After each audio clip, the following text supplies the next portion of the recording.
So yeah, saying meat is bad, but they're not really. Yeah, for your they're not kidneys, measuring liver, exactly. colon, whatever. There are lots of studies out there, heart disease, but these if are you things actually without a dissect meat-only them- diet. These aren't meat-only diet studies. Yeah, there aren't any of those yet.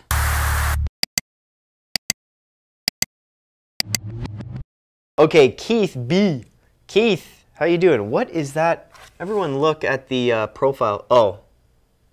Who is that? Is that Katy Perry? I think that's I want to say that's a mannequin. Oh. I'm going to go with a mannequin. You're right.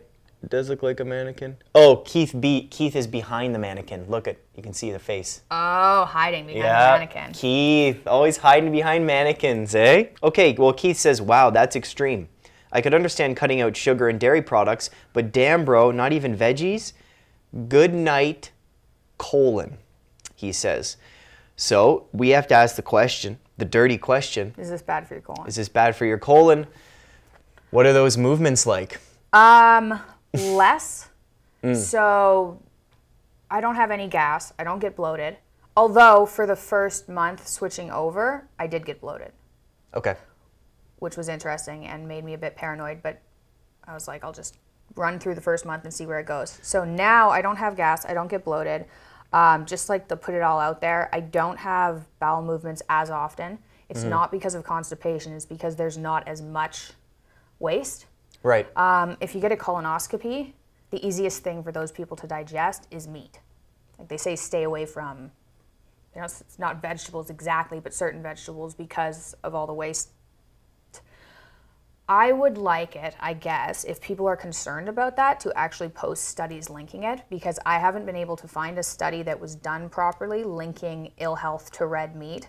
Once you take out, you know, smoking, exercise, they generally don't control for sugar consumption, which is strange, and generally people who change their diet to like vegan or vegetarian are more likely to avoid processed foods as well, whereas meat eaters will generally just eat.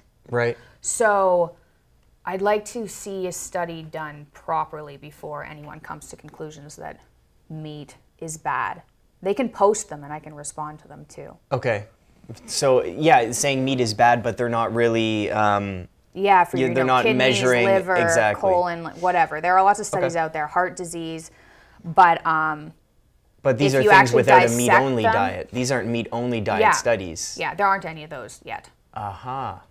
Is this still fairly new? I know you read about people who are doing it for the last 20 years, so they were probably the first, like, ever to try this out. Yeah, it's only been like publicized recently, and it's gaining traction fairly quickly because it works so well for people. Right. But yeah, I would say it's new, except for, you know, I mean, certain people who've been doing it for a very long time. Right. Okay. Awesome. Keith, enjoy that mannequin tonight, buddy. All right, next question here. I'm not an asshole. I'm not. Sometimes, you know what? Sometimes I'm an ass. I totally get that. But stay true to yourself, everyone. All right, Madeline Hutton. Madeline, thank you for your question. Profile picture of nature. Good. Now, has she tried reintroducing vegetables one at a time? Does she plan on going back to a more diverse diet that was working for her before her pregnancy? I have questions about how colon health is maintained without any fiber. Okay, well, the colon thing and fiber, I'd like to see some evidence of that first. Okay. As for reintroducing things, I thought that an all-meat diet was crazy as well, but I was reacting to things that I hadn't been reacting to before, so I just gave up and tried it. And a week in, my digestion, I got diarrhea for like a week when I switched over. Oh. And I was like, okay, this is obviously a bad idea.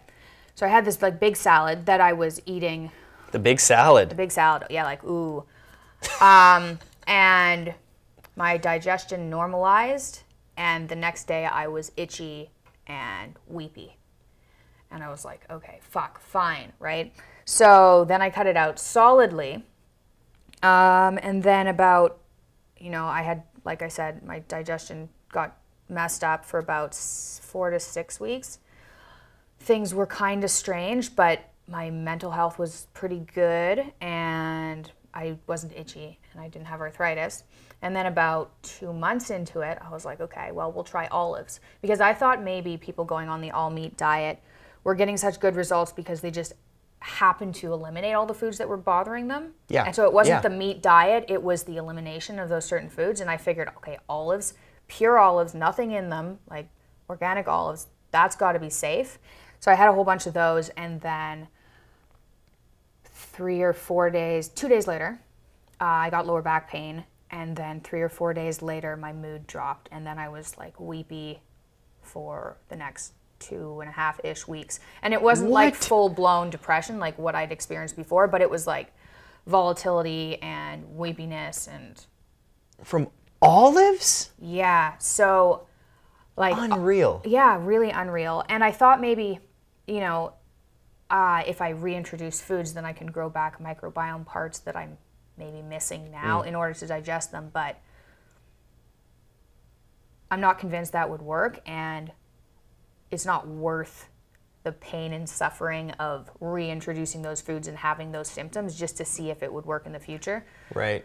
And then just to say you went through all that pain and yay, now you can eat olives. It's like, is it cost benefit there? Yeah, and I have no cravings now, so it's not like I miss them.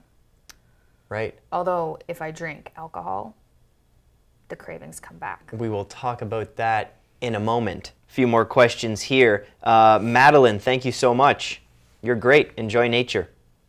Next question we have. Okay. That's a long one, but I think... Actually, no, this is perfect. We'll talk about drinking. Pack Demon. Pack Demon. I bet you drew that. That looks really cool, man. Pack Demon. I bet he drew that. I bet. You're an artist? Oh, yeah. Message me. Okay, so Pack Demon says, I used to be able to have 11 shots in an hour and be perfectly fine and functional, like Andre the Giant. Then I started eating only meat and I entered ketosis. Yeah. Long story short, the next time I tried drinking, I ended up in the hospital and couldn't remember a thing. They measured my blood alcohol level somewhere around 3 to 4 hours after I had the last drink, and it was 327 milligrams per deciliter. Is that DL, deciliter? Given the time frame, blah, blah, blah, they said I could have been at 500 milligrams per deciliter range. Just for reference, 400 milligrams per deciliter and above can become a lethal dose. Be careful out there, guys. Please drink responsibly if you are on keto. Thank you so much for bringing this to our attention.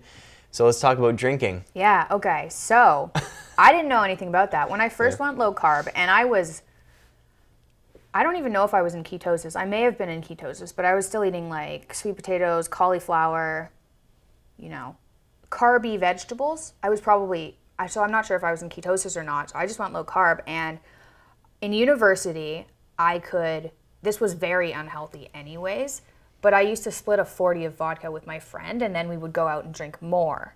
And it was bad, and I was very hungover, but I wasn't like, you know, I'd be super nauseous, but I'd just sleep the whole day. Yeah. And then I would go out again. It was not a good habit, but it was fun.